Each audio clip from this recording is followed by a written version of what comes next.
E promoja ekziston? Ekziston promoja. Shumë shpesh, kjo është temë serioze për neve shqiptarët. Unë sa të përmeni me ndërkombëtar ata fillojnë me qesh, sikurse me qenë një mit, po a ka naj bazë, a është e bazune shkencëtarisht, a ka naj bazë profesionale promoja, a është vish një mit që na kanë tregu gjyshet? Jo, faktikisht promoja ka bazë shkencore, është paraliza e nervit facial quhet.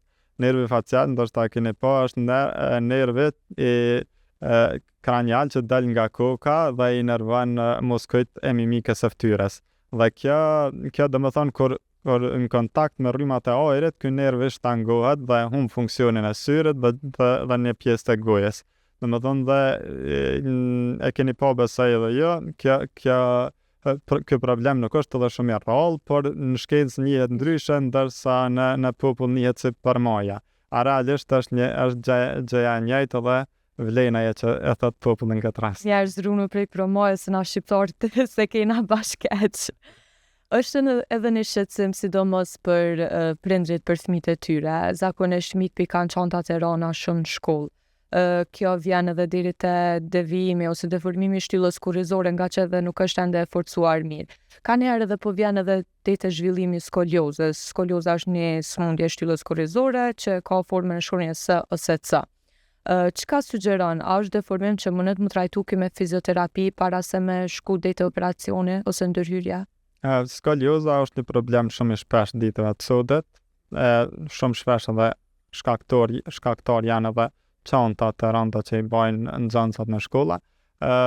Skolioza duhet më pa fillimisht shkolla e skoliozës. Domethënë deri në 10 shkollë nuk është diçka për merakos, por duhet më pas parasysh që ajo mundet më rrit dhe duhet më marr patjetër mosat e mos rritjes së kësaj shkolle. Fillimisht të këtë skoliozat bëhet një imazheri rentgen dhe shikohet vertebrogram për shkak se duhet të shikohen të gjitha anazat prej qafës deri te kërbishti dhe të merret të bëhet një plan rehabilitimi.